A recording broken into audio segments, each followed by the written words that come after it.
Joining us now is House of Delegates member John McGuire.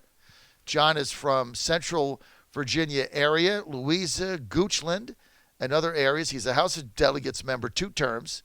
And John has announced his campaign for Congress in the 7th District.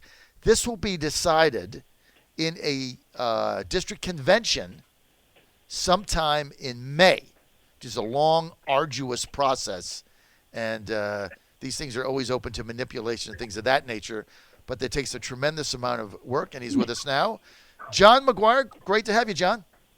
Hey, good morning, John. Appreciate being on your show this morning. You get it, John. Now, let's talk about your race for Congress. What inspired you to get in this race? Well, I've been just got reelected to the Virginia House of Delegates, and I've learned a lot about local government. I've learned a lot about what constitutional democracy is, and I'm looking at the way we're being represented, and we're not being represented very well. I grew up in Henrico. I was born here. I spent 51 years in the district, and it's a conservative district, and we're just not being represented properly. We deserve better. And I've had a lot of success in just 2 years. In 2017, we had a 6-way Republican primary, and I guess they say I came out of nowhere, and we won that.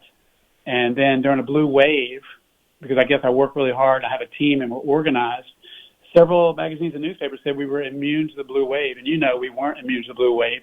There's just no substitute for organization, laser focus, discipline, and teamwork. And we won. And so we just did that again a few weeks ago. We're not being represented properly, and I know I can do better.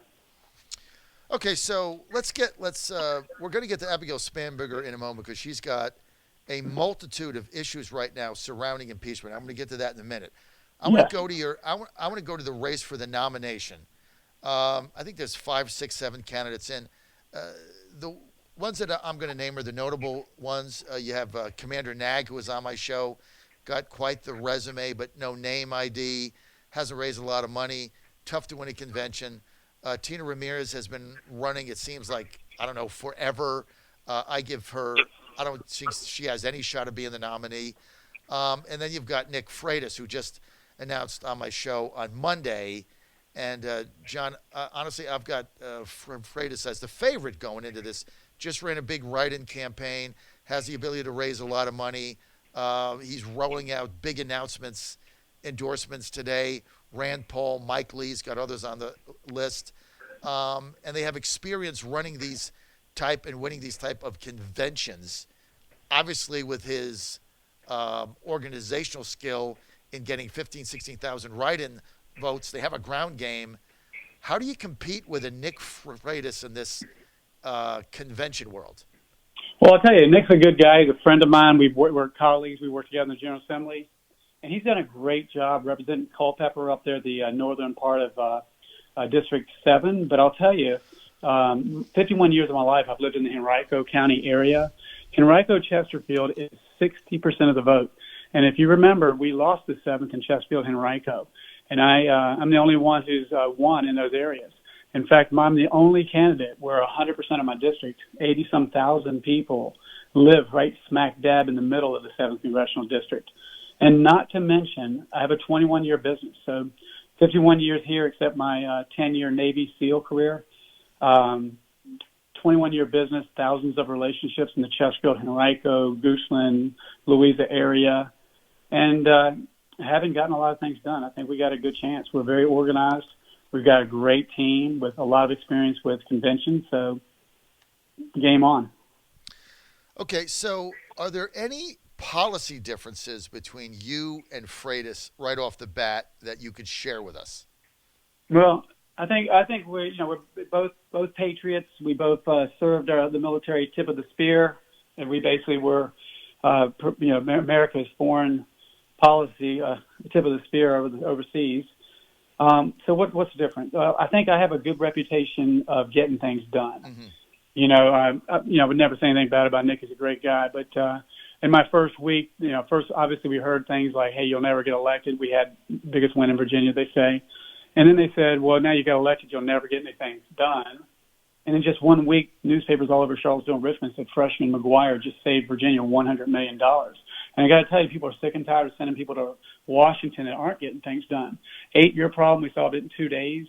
You probably saw the flagpole 20-year problem in Henrico County. We solved that in a year, and several other things we've solved that they said took 6 years, 8 years, 5 years, 10 years, and you're wasting your time on. So I think my mentors, what they taught me about my ability to bring a team together, stay focused, and be organized, we get things done, and people want politicians that get things done. We're with House of Delegates member Republican John McGuire. He's announced his candidacy for Congress in the 7th Congressional District of Virginia. He'll want to be the Republican nominee to take on Abigail Spanberger, assuming she's the Democratic nominee again, in November 2020. The nomination fight or the nomination decision will be made in a convention, a district convention in May. John, let me ask you this. Sure. Let's get away. I mean, obviously somebody is going to emerge as the winner.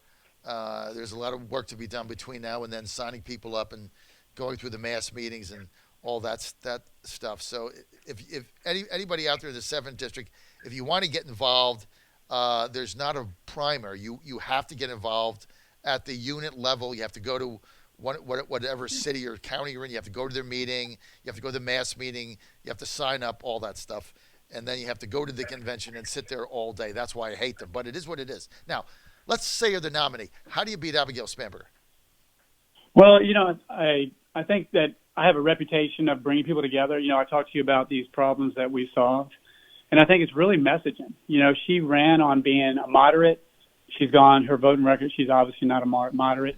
She votes 98% of the time with San Francisco, and San Francisco already has a congresswoman, and this is a conservative district, and I think voters are sick and tired of politicians that say one thing in the district and go to Washington and do another thing. You probably remember when she was running against Dave Brat, she said that politicians that use taxpayer dollars to send out mailers on taxpayer expenses, her quote was unethical and wrong.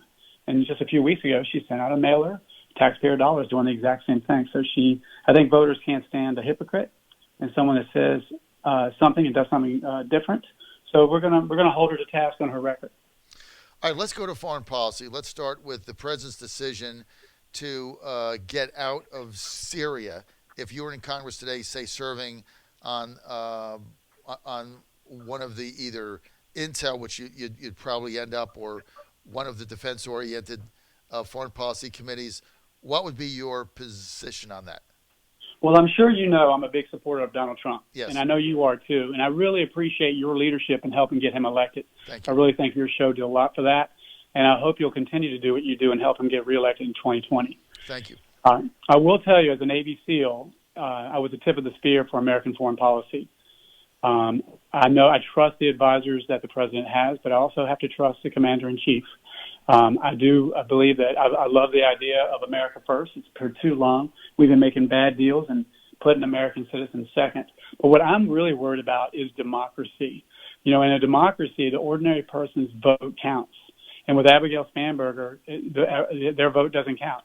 She sees that we got quite a bit more conservative votes here, yet she would rather go impeach the president. Instead of fighting for USMCA, which would create jobs in manufacturing, instead of fighting for lowering drug prices, instead of passing a defense bill, instead of working with our president, she'd rather waste time with this charade. But I support the president, and I think you can see from his policy, America's a lot greater. We're with John McGuire, Republican House of Delegates member, Henrico, running for Congress as a Republican, 7th District, trying to take on Abigail Spanberger. Afghanistan, we've been there, it seems like, in perpetuity. The Trump administration now negotiating with the Taliban, trying to give them a seat at the table and get the hell out. What say you? Well, I think you should always negotiate when you can. But, we need to know what is us being in Afghanistan, what does that do for America? And I do believe there's an argument that if we stop terrorism over there, it doesn't come over here. But again, I have to support the president and his experts on that. All right, let's get to Iran. Protest, the Iranian regime over the last couple of days, their military shooting and killing over 200 citizens of theirs, protesters. Now, I don't like getting involved in regime change and things like that. and the president ran specifically on not getting involved. That's why I was opposed to John Bolton and Pompeo's plan in Venezuela to topple that government. Not our business. But what about the Iranian situation? I mean, they're gunning protesters down in the street. If you were in Congress, what would be your position on that now? Well, I got to tell you, there's a lot of terrible things going on in the world right now. You probably see what's going on in China right now, Yes, with the Muslims and things like that. So there's a lot of terrible things going on. But again, we need to think about what is best for our country. You know, we can't be the world's police force. But we have an incredible military, and we need to be very measured and calculated before we use those forces. I mean, I know there's diplomacy and other things that we can use to put pressure on other countries, but I think evil does exist, and that's why, you know, it's very important that we have a strong national defense.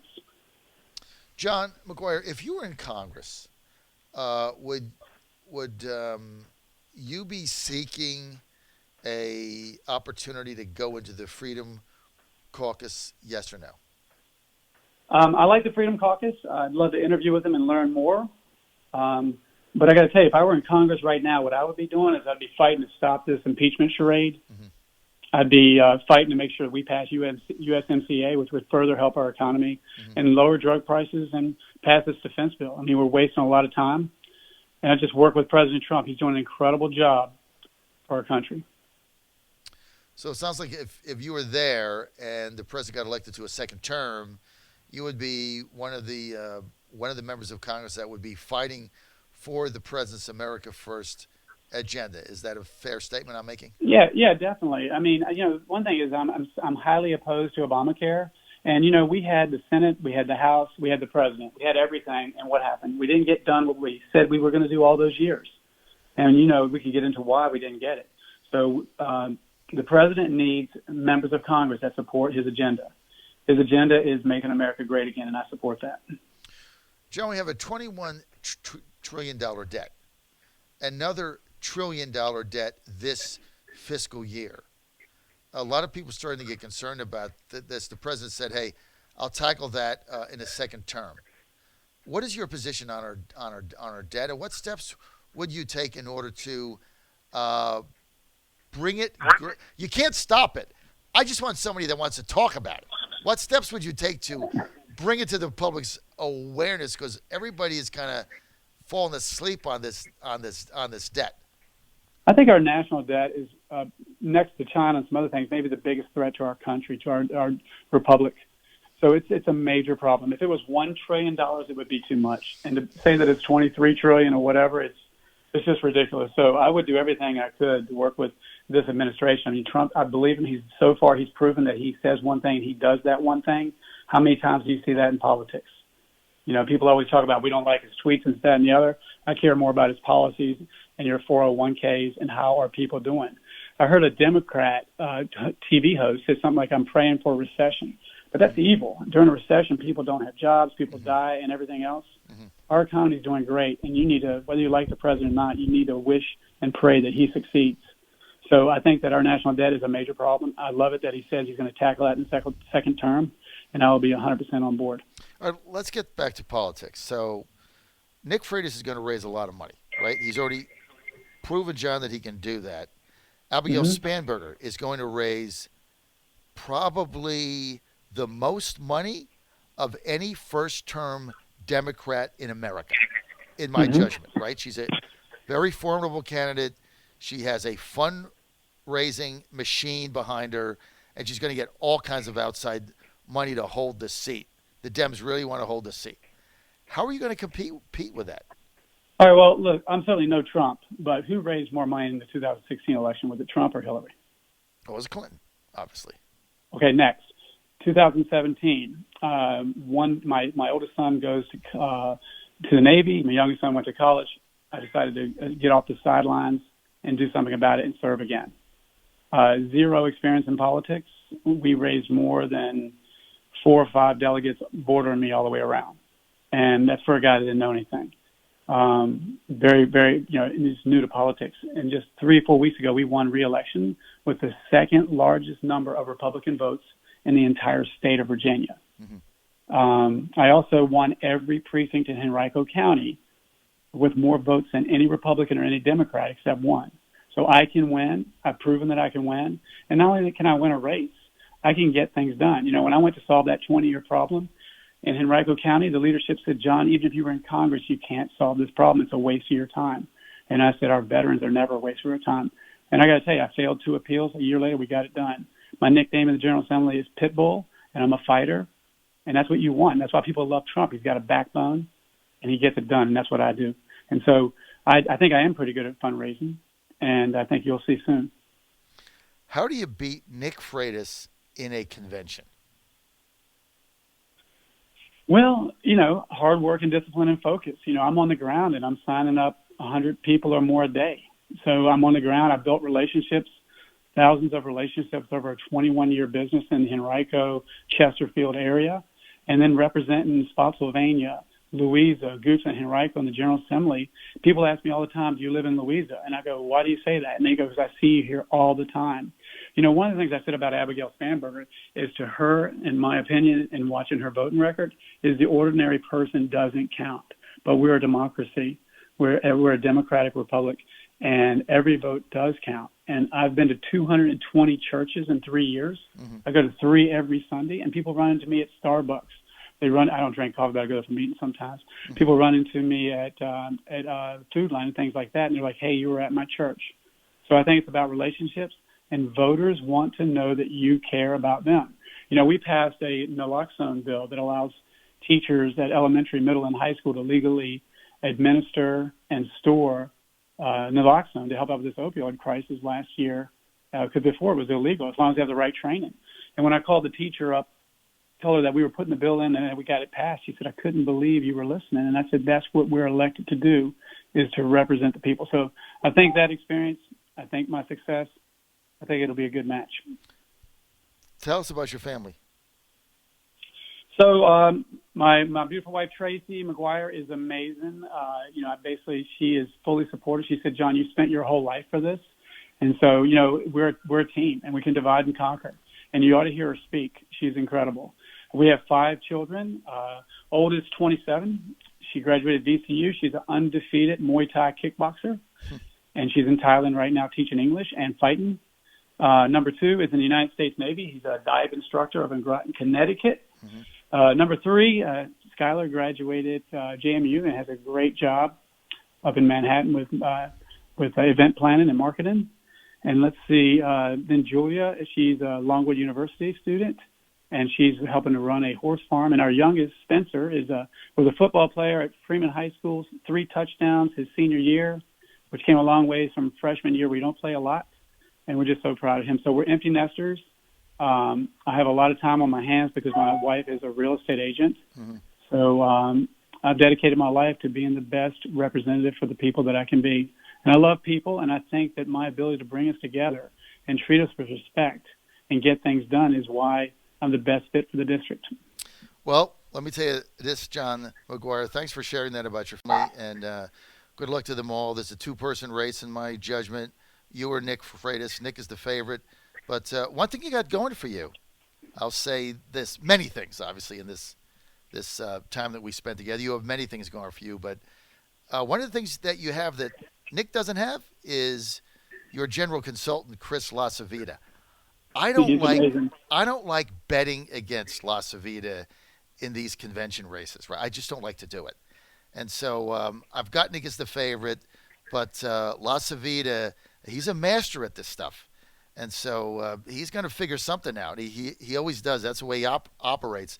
And the thing about LaCivita is you never see him coming until he's there, knives out, right? So we'll have to see how it goes. Great choice in your consultant, Chris LaCivita. Well, just like you, John, he's a very hard worker. Yeah, he is. Just like you and just like him, we love our country and we love the American people. And many men and women have given their life for our freedom. And once you lose your freedom, you don't give it back. So my nickname is Pitbull, and no one will fight harder than me to protect your freedoms. If it's possible, I'd love to tell people my website and how to get a hold of me. Sure, go ahead. So my website is McGuire4Congress.com. That's MCGUIRE, the number 4, Congress.com. And you can go there, join our team, donate, volunteer, and let's come together They say the Northam says Virginia's a blue state, but I say it's a red, white, and blue state. And if we put our petty differences aside and come together as a Republican Party, we can win back Virginia. I love people have said to me, "Are you Tea Party? Are you Ted Cruz? Are you Trump? Are you Eric Kent? Are you Brett? What are you?" I said, "I'm on all the teams. I love everybody. And if we come together, we will be unstoppable." John McGuire running for Congress, 7th District. Right now, there's a 2-person race for the nomination. Freitas, McGuire. There's about 5 or 6 others in it. We'll all get them on. But one of these people, in my judgment, is going to be the nominee. We've got Nick right now as the heavy favorite. John, thanks for being with us. I really appreciate it.